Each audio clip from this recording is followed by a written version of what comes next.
Hello everyone.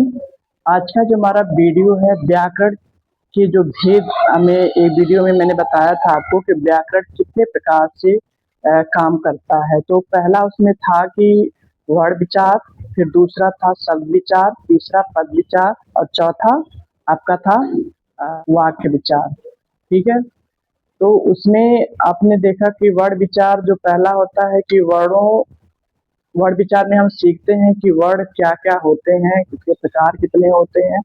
और दूसरा जो आता है मेन है आपका शब्द विचार। ठीक है। तो इसमें ये होता है कि शब्द होते क्या हैं, उनकी उत्पत्ति कहाँ से हुई है, वो कितने प्रकार के होते हैं, वो उनकी बनावट क्या है, उनकी रचना कैसे होती है, ये सारी चीजें जो है शब्द विचार के अंतर्गत हम लोग सीखते हैं। ठीक है। तो इस वीडियो में हम शब्द विचार के बारे में ही बात करेंगे। ठीक है। तो चलिए चलिए पहले देखते हैं कि शब्द किसे कहते हैं। ठीक है। यहाँ मैंने राइट किया, देखिए लिखा हुआ है कि शब्द। ठीक है। पहला आपका जो शब्द की परिभाषा उसे जानना जरूरी है कि वर्णों के सार्थक मेल को शब्द कहते हैं। सार्थक का मतलब यहाँ पे है जिसका कोई अर्थ हो। ठीक है।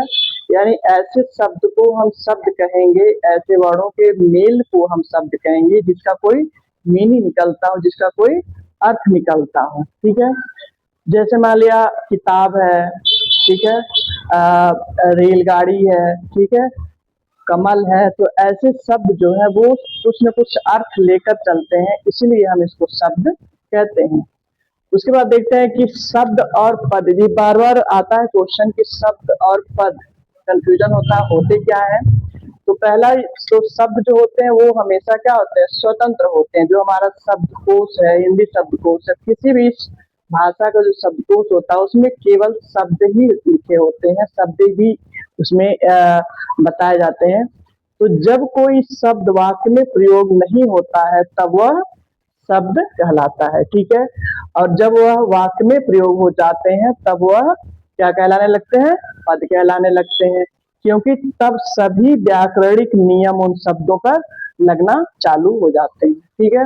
इसका मतलब क्या है, इसका मतलब ये है कि जब शब्द जो होता है अकेले आता है तब वो शब्द कहलाता है, लेकिन जब वह क्या होता है वाक्य में जब प्रयोग हो जाते हैं तो क्या बन जाता है, वो पद बन जाता है। क्यों? क्योंकि उसमें व्याकरण जो होते हैं जैसे संज्ञा, सर्वनाम, क्रिया विशेषण, लिंग, वचन, ये सारे जो है उससे स्टार्ट हो जाते हैं लगना। ठीक है। तो यहाँ आप देखिए एग्जाम्पल, राम, बाजार, ये शब्द कहलाएंगे, या कहीं भी पढ़ेंगे उसी तरह तो ये शब्द कहलाएंगे। लेकिन जब हमने इस शब्दों के द्वारा क्या किया है, एक वाक्य का निर्माण किया है, तो ये क्या बन गए, ये सारे एक एक करके पद कहलाने लगते। क्यों? क्योंकि यहाँ पे लिखा है कि राम बाजार जाता है। ठीक है। अब इस दृष्टिकोण से अगर देखा जाए तो जाता है जो क्रिया है वो कौन कर रहा, राम कर रहा है। यानी यहाँ पे राम क्या हो गया, यहाँ पे राम कर्ता हो गया। अब यहाँ पे राम का लिंग क्या है, राम एक पुल्लिंग शब्द है। ये वचन कौन सा है, यहाँ पे राम अकेले है, यहाँ पे एक वचन हो जाएगा। ठीक है।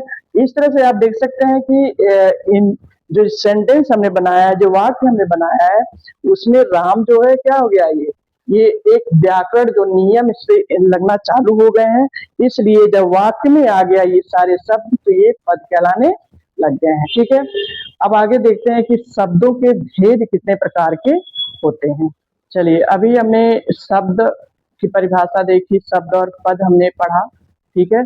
अब इसमें देखते हैं कि शब्द के भेद कितने प्रकार के होते हैं और शब्दों का वर्गीकरण किस प्रकार से किया गया, किन किन आधारों पर उनका वर्गीकरण किया गया है। ठीक है। तो पहला आपका है उत्पत्ति या स्रोत के आधार पर। ठीक है। इसका मतलब है कि शब्दों का जो उत्पत्ति है, उद्गम स्थल है, यानी कहाँ से वो शब्द हिंदी शब्दकोश में आए हैं, ऐसे शब्दों के आधार पर पहला जो आपका किया गया है भेद वो है उत्पत्ति या स्रोत। स्रोत का मतलब जहां से निकलना, यानी शब्दों की उत्पत्ति जहां से वो आना शुरू हुए हैं उसे कहा जाता है स्रोत। ठीक है। यानी जहां से वो आते हैं। ठीक है। इसके इस भेद में जो है आप पढ़ेंगे कि तत्सम शब्द पढ़ेंगे, तद्भव, देशज, विदेशज और संकर शब्द। ठीक है। यानी ये जो प्रकार है कहाँ कहाँ से ये शब्द जो है हिंदी शब्दकोश में आए हुए हैं। उसके बाद दूसरे नंबर पे है व्युत्पत्ति। ठीक है। इसमें बनावट या रचना के आधार पर पढ़ेंगे हम, जिसमें रूढ़ शब्द, यौगिक शब्द, योग रूढ़ शब्द, ये 3 प्रकार के होते हैं। यानी शब्दों की रचना या उनकी बनावट किस प्रकार से की गई है, इसमें ये 3 भेद होते हैं। ठीक है। उसके बाद आता है अर्थ के आधार पर। ठीक है। अर्थ के आधार पर यानी शब्दों के अर्थ क्या होते हैं, किन किन आधारों पर ये अर्थ के आधार पर बांटा गया है।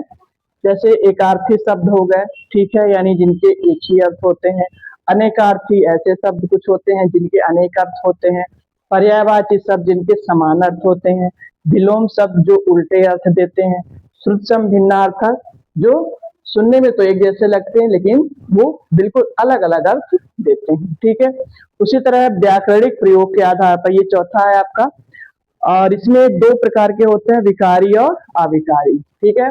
इसमें ये होता है कि ये सारा जो पद विचार है हिंदी व्याकरण का, जो तीसरा आपका नंबर है पद विचार, उसमें ये सारा आ जाता है विकारी और अविकारी। यानी विकारी का मतलब ऐसे शब्द जिनमें परिवर्तन होता हो, और अविकारी ऐसे शब्द होते हैं जिनमें परिवर्तन नहीं होता है। ठीक है। तो इसे हम थोड़ा विस्तार से अगले वीडियोस में पढ़ेंगे हम। ठीक है। उसके बाद है प्रयोग के आधार पर। ठीक है। प्रयोग के आधार पर 2 शब्द होते हैं, एक होते हैं सामान्य, दूसरा तकनीकी। यानी सामान्य का मतलब है सामान्य बोलचाल की भाषा में जो शब्द हम प्रयोग करते हैं उसे हम सामान्य शब्द कहते हैं। तकनीकी शब्द का मतलब यहाँ पे है कि जो विशेष प्रकार के शब्दों के लिए यानी विशेष प्रकार की वस्तुओं के लिए हम प्रयोग करते हैं, ऐसे शब्दों को हम तकनीकी शब्द कहते हैं। ठीक है। तो आपने ये शब्दों का वर्गीकरण देखा पूरा। ठीक है। अब अगले सारे वीडियो में से थोड़ा और विस्तार से पढ़ेंगे। ठीक है। तब तक हमारे वीडियो देखने के लिए आपका बहुत बहुत धन्यवाद।